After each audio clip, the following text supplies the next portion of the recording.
Hello, everybody. Welcome. Thank you for being here. This is a focus group for the Urban Spectrum Theater Company. I am Penny Masuku. I am the artistic director.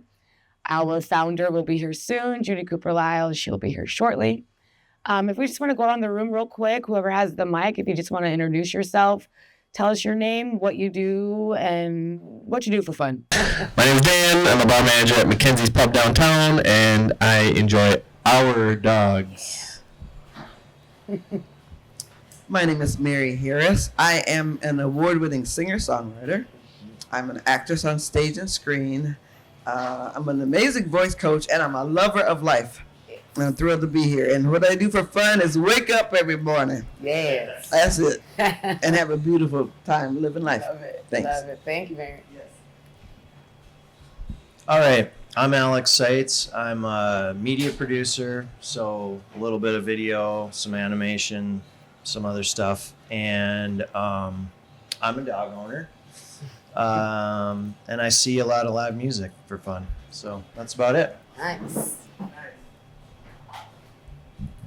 Hi, I'm Tyler. I work down at Nightingales and at a wedding venue over in St. Paul. I love to get out, walk, bike, hang out with friends, enjoy a good book. Beautiful. My name is Arlo. I work at Nightingale as well. What's that? What? We can't hear you back here. I said my name is Arlo. I work at Nightingale as well, and I like to, I like working a lot. Okay. My name is Azalea. I work over at Duck Duck Coffee, and I like to bike around the city and sit by the river. Did you say Duck Duck Coffee? Yeah, Where's that? it's over 30 in Cedar. Okay, down south. Okay. Nice. Close. Yeah. All right, what's up, guys? I'm Sienna. I'm a stand-up comedian, and for fun, I like to I like to swim a lot. That's a big thing for me. I love the water, and I also like to go see live music. So, yeah. Love Oh, it. yeah. Love it. Well, thanks, y'all. I appreciate that. So this is super just informal. We just want to have a discussion, kind of just see where people are at as far as artists and non-artists, and just people who like to go out and see shows, and just kind of, we're going to be collecting data, not from only just this focus group, but a couple more in the future, just kind of seeing what people as a whole want to see from performers and what they want to see from venues, or just general things like that. So I guess we'll just get right into it. This is just for everybody generally. So when you decide to go and see a show, what are the things that you always consider? Whether it be the length of the show, the venue of the show, parking, things like that. Hello. Who's got the microphone? Go ahead, dear. Yeah, for sure. So when you're looking for a show, you want to go do some things. What are the things that you consider? Do you want a show that's short? Do parking is a thing? Are the venues a thing? Like, is the neighborhood a thing? What are the things you consider? I guess parking would be a big one for me, especially working downtown. That's kind of a struggle for downtown events. For sure. But yeah, I guess with any neighborhood, that's kind of one of the things you would think about, parking, or if you're not going to drive, how accessible is it to get there? I know there's Lyft and Uber nowadays, but if is it by a bus line or something like that, how accessible is it to get to? For sure. Thank you. I'm normally trying to look for somewhere before or after to get drinks or food. True. So something nearby, Yeah. a couple blocks. I love when they post when the opener actually is. And just so I can know what I'm showing up for. Yeah. So I can use my time wisely. That's Because totally I never fair. do. So I'm trying. Yeah. No, I love that. Yeah, and just for some friends having somewhere to sit. Yeah. Knowing what restrooms are accessible, just some of those basic things that make it easy to bring any group of friends. Yeah, that's It's always real. nice. Yeah, I love that. Thank you. I hate to cancel out your data, but I have probably never thought about parking. I mostly think about price, Yeah. venue, and length. Mm-hmm. I mean, it depends on the show. Sometimes So with length, Whatever. like, if you're going to see like let's say we're talking like a big person. Let's say, for example, Ludacris. Sure. Are you wanting to just go and just see Ludacris, or do you want to make time for the opener, whatever DJ's coming? Like, does that make a difference for you too? Yeah, definitely. I like to personally go to a whole show, but depending on if I'm like going with other people and they don't really care about the opener, sometimes we'll show up at whenever the you know headliner goes on or whatever like that. And similarly, if I'm there for the opener, sometimes I'll leave like immediately. Yeah. I don't know. No, that's fair. Yeah. That's totally fair. No, thank you. It's good to know. I would say price is the biggest thing and amenities. If I'm going somewhere, saw a show downtown, and I know a beer is $11, I'm probably not going to be as inclined to go. And then neighborhood in regards to like, especially as South Minneapolis, people are so spoiled with everything being so close that if it is farther than a 20-minute bike ride, I probably won't go. That's fair. But price for the event plus what I can purchase inside and the price of that. No, that's everything. Yeah. That's great. Thank you. I'm gonna piggyback off of what you said too when you said like what time the opener actually starts. I mean, just information in general about the show is good to know. One of my favorite bands, Tool, does a great thing every time I go see them. You know, they won't say, you know, they'll have the opener, it'll be brief, and then they'll start the show, they'll do their first set. But for intermission, they literally put a timer on the screen. Oh. And I think that's one of the best things ever because you know how much time you have until they start the next set. And so you can go do your thing. Oh, we still got 10 more minutes. Let's go walk the concourse. Yeah. The information is power. For sure. You know, and if you let them know when, like the itinerary of when things start and end or what the break is, I think that gives you a little bit more freedom as somebody going to a show to do more, you know, get as much as activity as you can into that time. For sure. That's great, yeah. Okay. Let's see. Well, I guess a lot has been said already, so I'll just focus in on listings and stuff like that. Like I'm looking at listings almost daily. Like whether I'm using, it's usually like the current bands in town.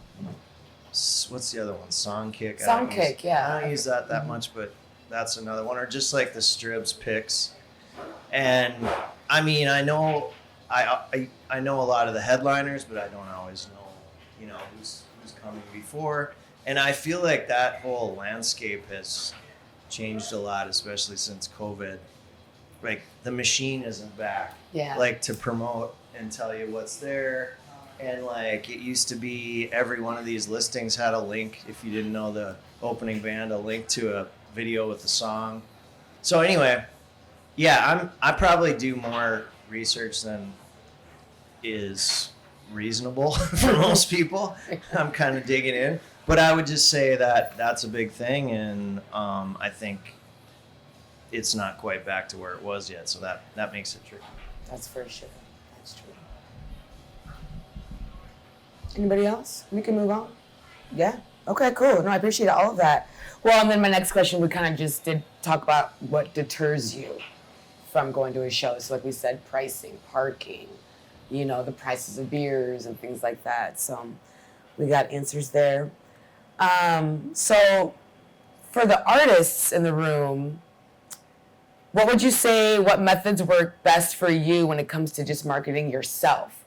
And when I say that, like, are you finding it easier or harder to just like keep blasting social media and just like, in terms of that, like what has been working for y'all? For me in the past, I would say, you know, as an artist growing up with the social media, like the MySpace, the Facebook stuff, that was so big and new and shiny that everyone just did that and kind of got away from the the poster side of things, like the Right. physical, tangible advertisement, and word of mouth too is king. I think if you get the word of mouth spreading, that's one of the best ways to do it. But now that we've done the social media thing for a while, it feels like people are kind of going back to the posters and kind of the old school way of spreading the word. But it's a good balance to have both. Somebody said, Well, that's a really good question. I don't have a clue. I don't have the key. Like, I don't have the key. Because there's social media, but a lot of people I know are not on social media. Word of mouth, my mouth to somebody's ear is probably, that's when people come. If I've actually talked to them. I do my best to do things for organizations they're marketing it, but they don't have the answer either. Right. So I find it's challenging. It's not hard. It's challenging to fill a house. It's challenging to have a house even half full sometimes, it seems like. So I look forward to hearing what the answer is. or it seems like we're going to have to create an answer. And I don't even know what that is. I mean, and I suppose if somebody's got a manager or a promoter, I suppose, and a publicist, that makes a big difference. Yeah, for sure. Yeah. Yeah. And I sometimes will not tell. I don't even think to tell people I'm doing something until the day before, maybe. Or I get there and go, ooh, so-and-so would love this. Or there's been times a couple of days before, I'll almost wear my voice out calling people. Oh, sure. So there's not a real good balance for this kid right here. Go ahead. That's something I've noticed with artists is we're not the best at promoting ourselves sometimes. Yeah. We have our passion with the art, but when it comes to selling your art, it can be a struggle sometimes. So Because doesn't it feel almost like for me anyway, I don't want to say dirty, that sounds dirty saying dirty, but it feels weird like having to sell myself. shameless self-promotion. Yeah. I'm just like, I'm great, I know I'm great, but like just come and like validate that I am. I don't think I don't use the word shameless. Shameless self-promotion. There's no shame in it. Yeah. But there just seems to be something that it takes to make it happen. And I've often thought it's because we're busy being the product, but I think there's something else. So I don't feel dirty. I know, I was like, that sounds dirty saying dirty. Yeah. I've had clearly. I think it's a Midwestern. It can be a Midwestern ethic of being humble too. And you don't want to. Yeah. I'm an artist. I'm doing this for art in itself. And so there's definitely some of that. Yeah. So I used to do publicity for a living for a record company in town, and it's amazing the range of artists we had and where they fell on the self-promotion spectrum. And some of them were successful only because of their art, and others were successful almost only because they were their own little machine. Yeah. And the art wasn't there, but the machine was there. Right. And they knew how to run the business. So, there's a lot of ways to do it. That's tricky. Yeah. Yeah. No, that's tricky. How about you, lady? Come on now. What you got? So yeah, I think with promotion, you do want to have like a good like marriage of social media and then like print. And then I think when you are working with a venue that's willing to partner with you on that, that is like when it's the most effective.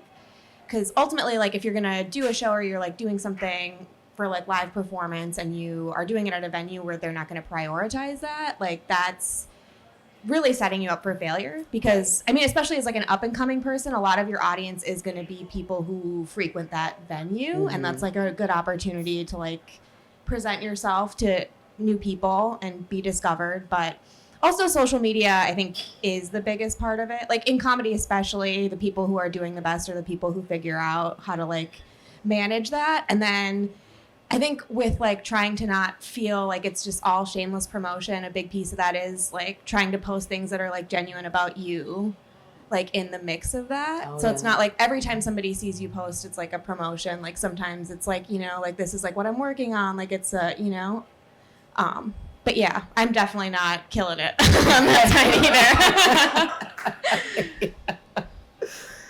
Well, and that's the thing too. Okay, and from your perspective, like as a stand-up, because I know you do different venues and things. Like, how do you know when it's just like not it?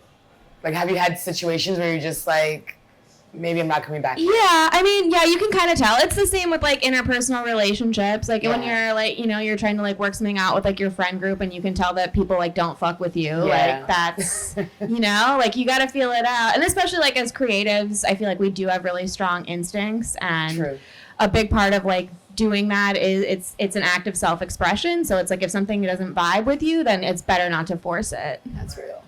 Yeah, that's great. I love that. Okay, we can move on. Unless y'all have anything. Okay, cool. All right, no, appreciate that. Okay. Let's see here.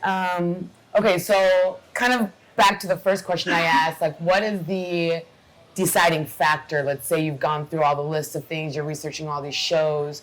What does it finally come down to? Is it like inspirational? Is it people you know? Is it just cause? Like, what's that defining factor where you're just like, you know what, I will do the parking, I will spend the money, and I will do all these things out of my, you know, out of my realm, out of my comfortability to go and see this like particular performance? I'm more willing to spend more money on a proven product or someone I've been following for years. It's easier to go, oh, I love her stuff, I've been listening for 5 years. For sure. The newer or more new it is to me, the cheaper or more accessible it is, the easier it is. I'm like, oh, $15, $20, sure, I could go. I don't like it, I can leave. Yeah. He's like, I gotta go try something new. So, you know, if I'm not familiar with it, but I've heard good things, or the poster was intriguing, if it's a little bit more approachable, if it's a bit newer maybe, the more established you are, hopefully you have some of that following that allows you to command a bit more of a price point while still being fair, because it's, you know, it's a hard balance to strike. But and or if I've seen like a clip, I know it's a phenomenal live show. I know they sing their hearts out, they can hit those notes. The actors can actually act, or they're actually funny. Yeah. Like seeing some clips and having something to pull up social media wise or Spotify or whatever it might be and go, oh, that is phenomenal, and not just, you know, it looks good. That helps me justify it. Yeah, for sure. for sure. Cool.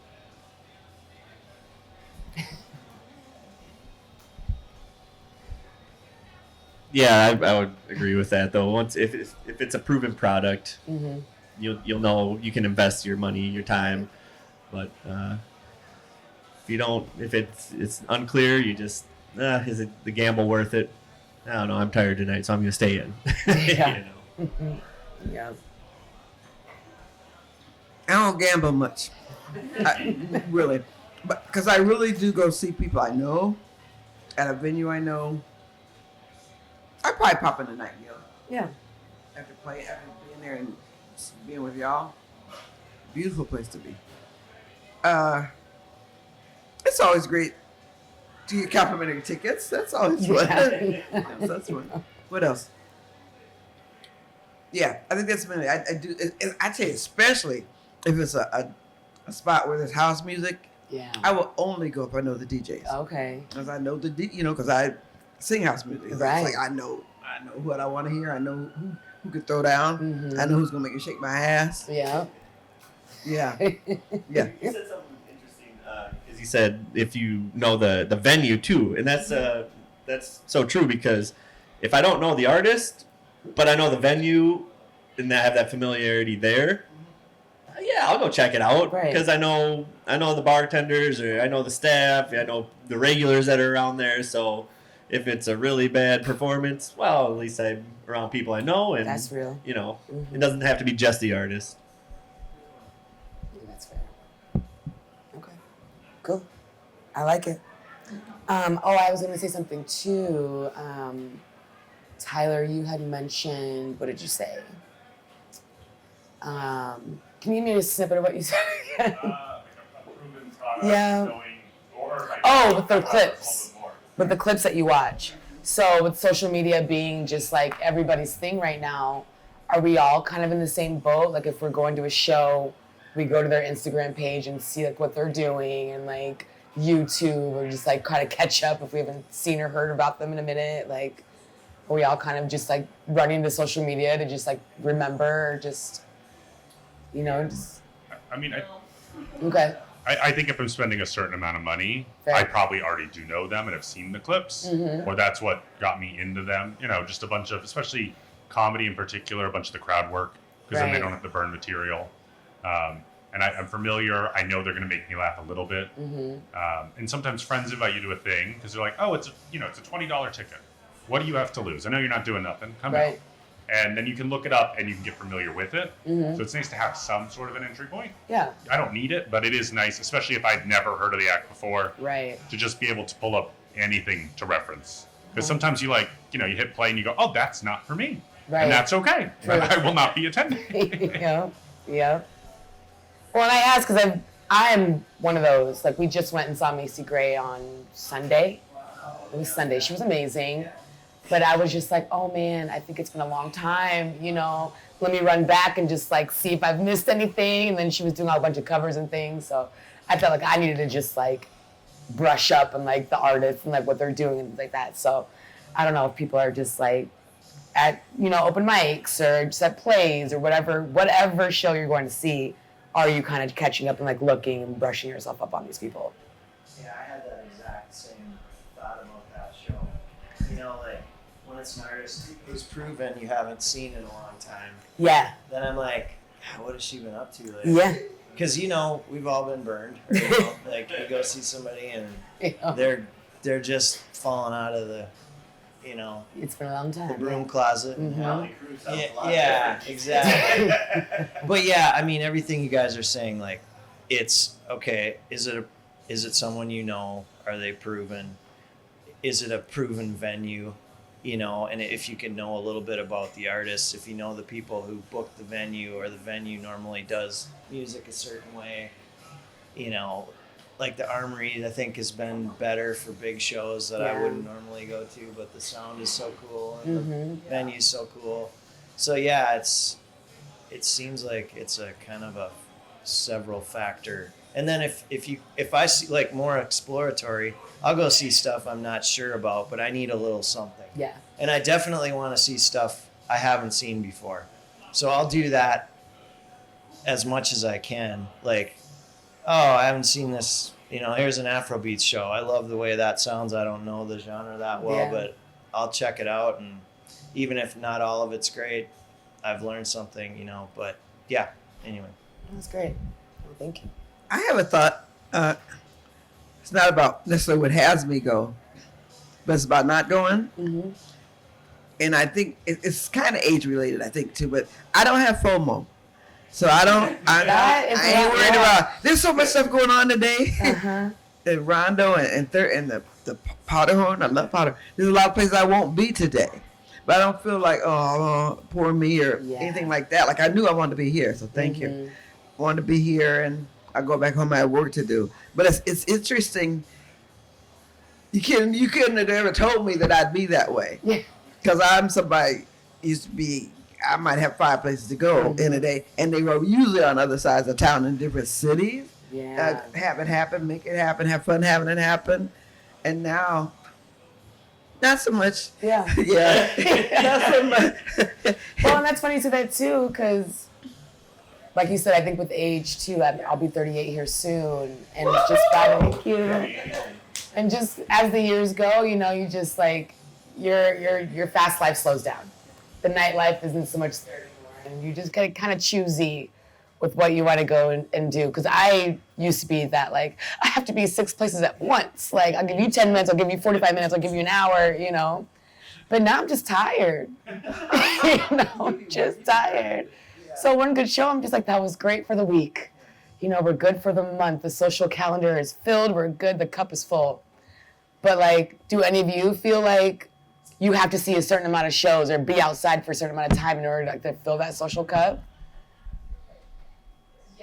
Yeah. I feel like, Yeah. I feel like in the summer, I want to be outside, like, because here we are, like. Well, we in only the get Midwest. so many months. Yeah. And I want to be outside all the time, but it's kind of crazy. It's just something I've created in my own head. I don't think. Yeah. The other thing about age is, just so y'all know, you still can run around a lot when you're older. And then I gotta say, my birthday is, I think it's Thursday. It's Thursday. I'll be 72. Isn't that great? I'm loving it. And we'll still shake my ass.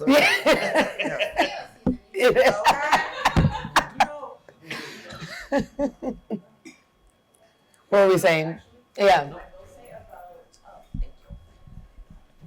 With like, if it doesn't meet all my standards, there is one unfortunate thing that can't really be helped, but will always make me go, which is like a point of reference, any familiarity of like, oh, this person you know's band is playing. This person you know just opened a venue. And even if I don't know them directly, if I have like my roommate's coworker is a DJ at this thing, I'll be way more inclined to go because it means there's like some sort of social group that I'm slightly familiar with. Yeah. It's those degrees of separation. Exactly. Oh, exactly. Yeah. But it's like, it just takes like, oh, my boss's friend opened a venue. I will go check it out. Yeah. And it's like, unfortunately, you can't really make that happen. Right. But it, always having people around For in a sure. circle will have that. Well, and on top of that too, does age play a role in that? It used to more, but I'm about to turn 25.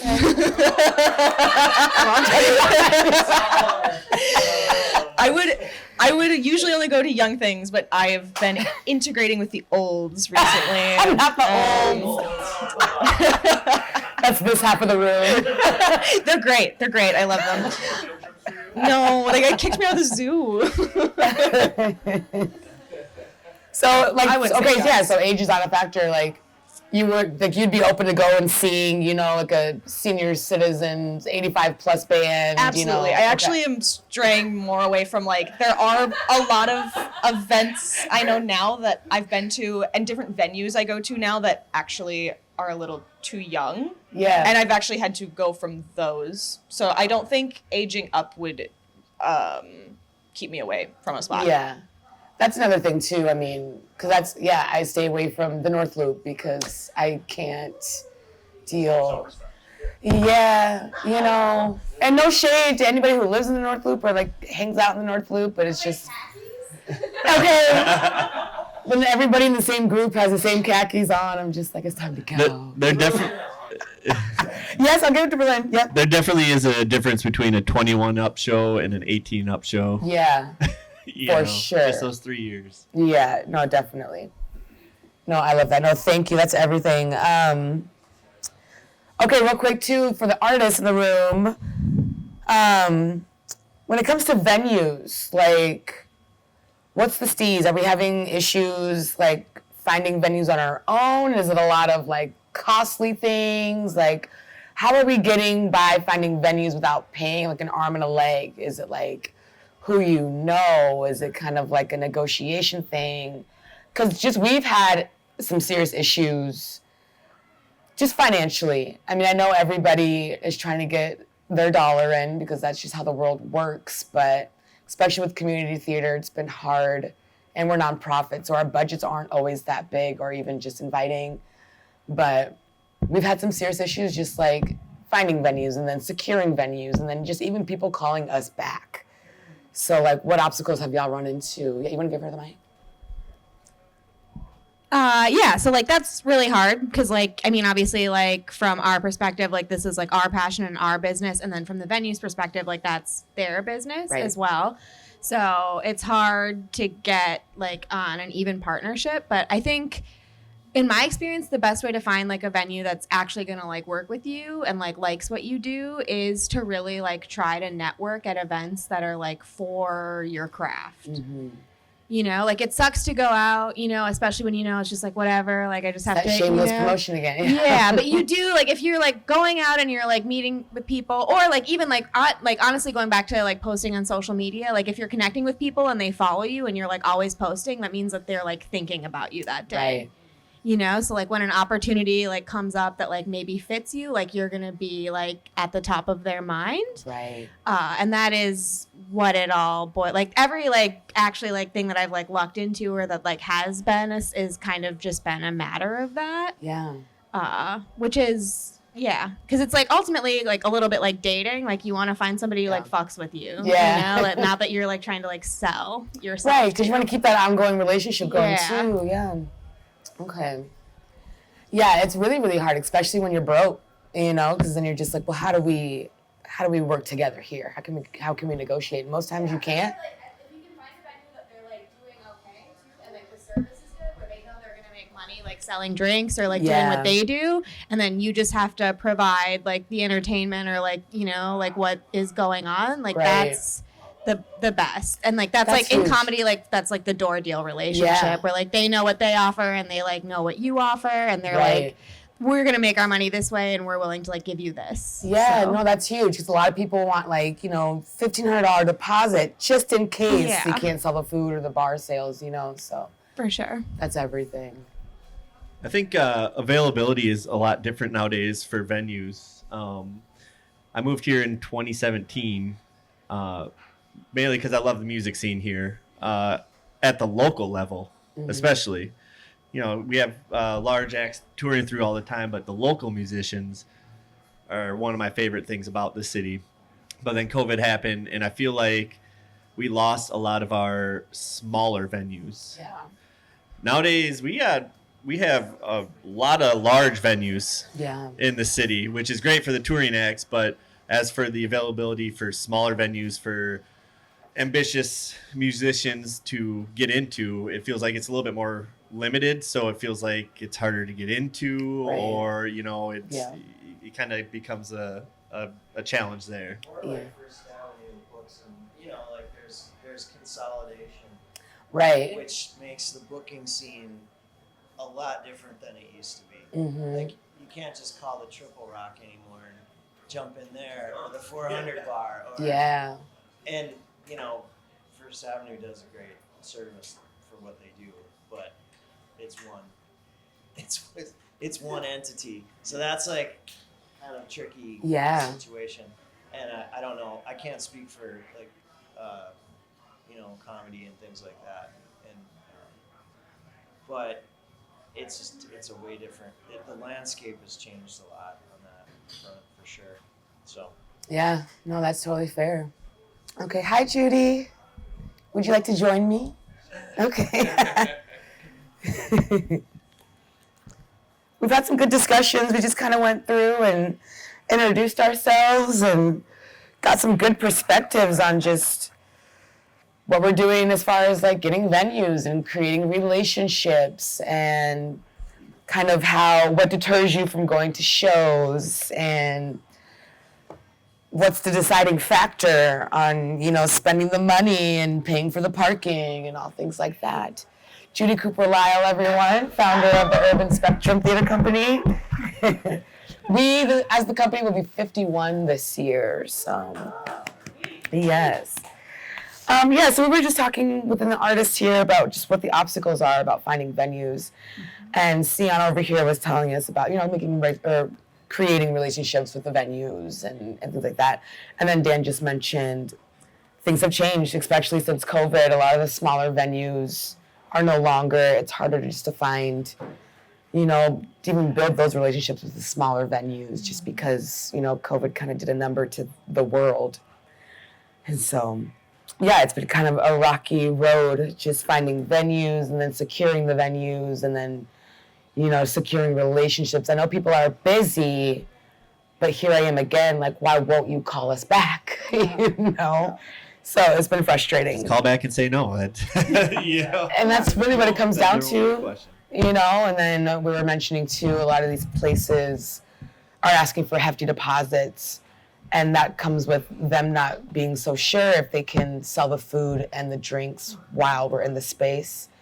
So just kind of building those relationships. Do you have any questions for anyone? A comment. You and I have talked about this. It seems this all started with COVID too.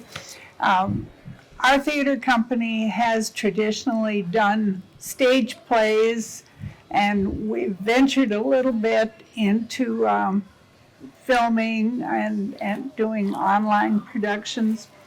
But it seems what I noticed after or during COVID is that there are more and more young people who really have no idea what doing a full-scale show is about. And so, Penny and I have tossed this around. Should we just be doing online shows? Should we be doing shorts? Even though it's been our tradition to do full stage play productions. But when we'd have people call in, when we were doing the first one of the 50th, or even back when we were doing Foxy in 22, people would call for auditions, and then they'd say, so how many days filming is this? And when I'd say, well, we're going to be in rehearsal for 6 weeks, I could hear this silence and then a gulp. It's like they had never heard of such a thing. So it gets into educating people as to what we have once been, what we want to become, or do we want to mix it up and do both? Yeah. Because, even like we're saying with COVID, when everything went virtual, people started auditioning virtually. People started just, handing their scripts in virtually. They were just doing their pieces virtually, and they weren't putting all of the work in. So now it's turned into a thing of people just want to do part of the work and not all of the work. Yeah. And then it turns into just part of a production instead of the full thing. And so I guess what we're wondering is, like, again, back to like that first question, like, is it the length that deters you? Like, what's going on? Like, are you okay sitting through a 2-hour play production, like what people do, with your general intermissions? Or is it the kind of thing now where you want to be in a venue for 50 minutes, see what you got to see, and then get out of the door, Like, that's kind of where the length comes into play. It's just like, how much time are you willing to just like give for the productions?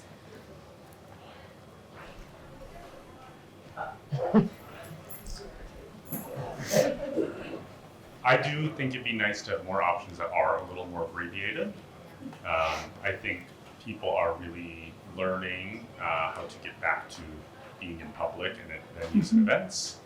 I think I'd love to see more shows, in particular live music, like a little video that plays in the front. It's like, hey, this is how to behave in public. Yeah. A lot of people forgot. A lot of people never knew pre-COVID. They just never, they were too young to be out and about. Trying to bridge that gap will be hard. I do think if you guys want to get back to more of the long-form 6 weeks, full-fledged productions, maybe looking into something like a workshop with like expectations, trying to bring a bunch of new creatives in, where you can try to find some sort of balance in the middle to be like, this is what we've always done, this is the craft, and then you with all your newer tools and the internet and all this, like this is how it's been done, this is how you'd like to do it. Maybe there'd be some sort of middle ground, yeah. Or just also, I don't think people know what they're expected to do anymore, and I don't think people have the time or the capability to show them. So they don't know. People are frustrated that they don't know, and then everyone's left empty-handed. That's fair. Those are good points. It's a lot of work, and I don't want to be the one to do it, to be quite honest. But, I assume some sort of ground level and a rebuilding a community, because COVID was a great opportunity for people to be like, I put my time in, I'm done. And a lot of talent, artists, and connections left the space. And we did see a lot of that for sure. And they went and they figured out how to go live in a vacation town and work from home. Yeah. And I don't think they're coming back, unfortunately. So, yeah, it's That's just a true. different expectation. So maybe some ground building would be good, but just setting expectations with everybody would be good. Yeah, that's great. No, thank you. I think as a live music theater consumer, I would have a lot of interest in seeing like a 50-minute show. I wouldn't want that to be the standard though. Yeah. That would be really sad, Right. actually. Yeah. But I do think there is space for it for the other people who don't have the capability Right. to do all of that. Yeah. but I would hope that that wouldn't take away all And the rest. yeah. That sounds horrible. And that's just where you got to find the balance, because like we want to do these like full scale productions, but we don't want anybody to, like, too antsy in their seats, you know, and just ready to go and leave at halftime or intermission, you know. So that's good to know. Yeah, no, thank you. I think that COVID ruined a lot of people's attention span. Not me. I still think that the 2-hour production is like essential. I can't imagine. Like, I mean, it's like mostly you said that, like, it'd be kind of a bummer if there was no 2-hour production, because it's like if I have like purchased a ticket to see whatever, some production, it could be 4 hours actually, and I wouldn't mind, because I'm sitting there being entertained, and I'm like, I mean, who am I kidding? Like, what do I have something better to do if I'm at the show already? Like, I don't know. No, I think you're It's you're like- totally right. I think people and their screen times have taken over completely. TikTok. Yeah. So people just don't I hate TikTok. remember how to enjoy just like being in front of a live whatever it may be. You know, it's frustrating. I totally get that. Yeah. Yeah, I think like moving forward, the balance between the two has to be there, because, you know, like you said, attention span and stuff like that, and yeah, the long productions, maybe 4 big ones a year, but then pepper in the live streaming little short productions or whatever, just to keep people interested and stuff like that. But I will say, from the side of being a part of the production, because when I joined the company, we did Foxy, that first one, and that was 2 weekends. We did 6 weeks of rehearsals before, and then the next one we did were the 50th anniversary shows, where it was 4 short ones, and we had to put work in for both. But the reward after, well, that's a complicated situation with Foxy, but Yeah. when you put in so much work with a big production, when you finish it up, it's that much more gratifying. Yeah. I feel like, For sure. and you know, there's work with the little ones too, but it was so rewarding, you know, to actually put that together and put in Yeah. the work and see how things came together. So that was fun. Absolutely. I guess I would. I think I would never want to limit what, you know, the length of a piece of art would be, Yeah. especially when you're driving what it is and you have people fully invested in it. And it sounds like these longer productions, everyone's kind of on board with not having that go away. But I do think it would take less for me to go to a 50-minute or hour show, especially when I'm not able to know, like we talked earlier about, if you're going to if you're going to see music, you don't know the opening artist, and you see, you know, you're able to hear the band quickly or see a video quickly. It's I'm just more likely to go. And how do you do that in this case?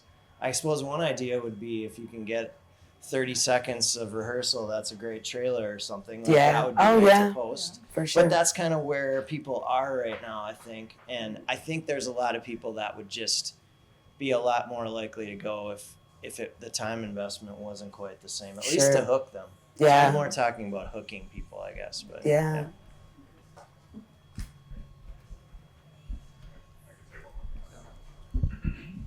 I think maybe trying to strike a balance between like a 50-minute and a 2-hour, because it could be training wheels for people to get back to being patient in a seat and giving their undivided attention. Additionally, with your creatives and your actors and whoever else, teaching them to go from, okay, you've made, 10-minute skits on the internet. Let's turn that into a 50-minute concept. And then once they have that, going to 2 hours is a lot easier versus Sure. 10 minutes to 2 hours is humongous. Yeah. And then, that gives more options, and knowledge or power. So giving people the opportunity, you might have some people who never came out to theater that are now only going to go to the 50-minute show. True.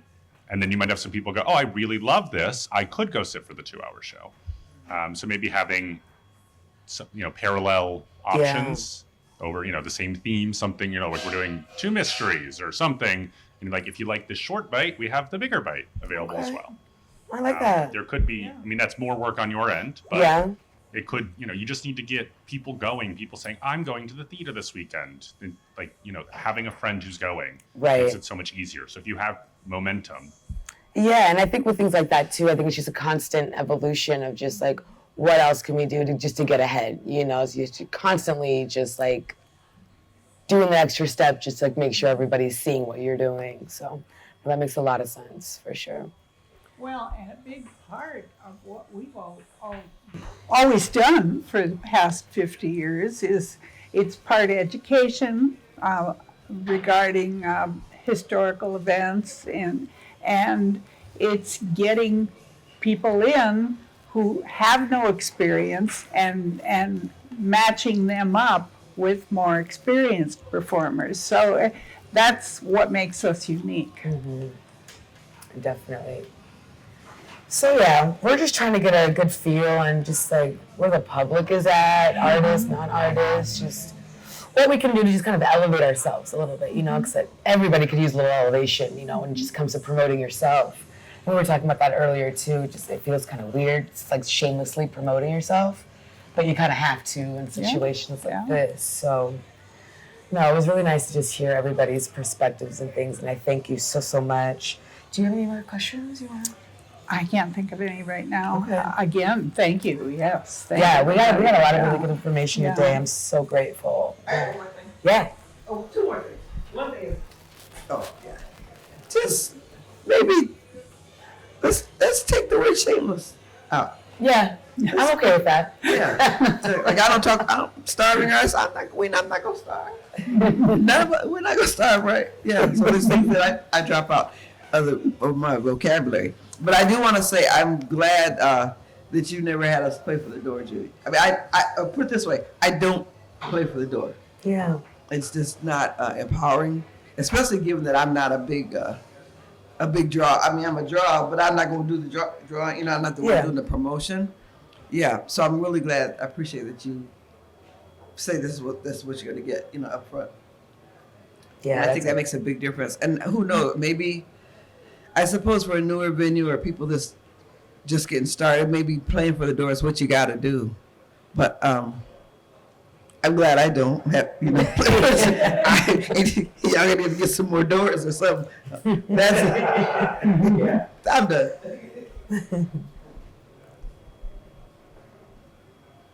That's all she wrote? All right, cool. Thank you guys so much. I appreciate y'all for They being. know they're getting stipends. Yes. Okay. Yeah. Okay. So yeah, we'll just meet you over here. We'll get everything taken care of. Thank you again. And if you want, I can get boxes if anybody wants to take any snacks home.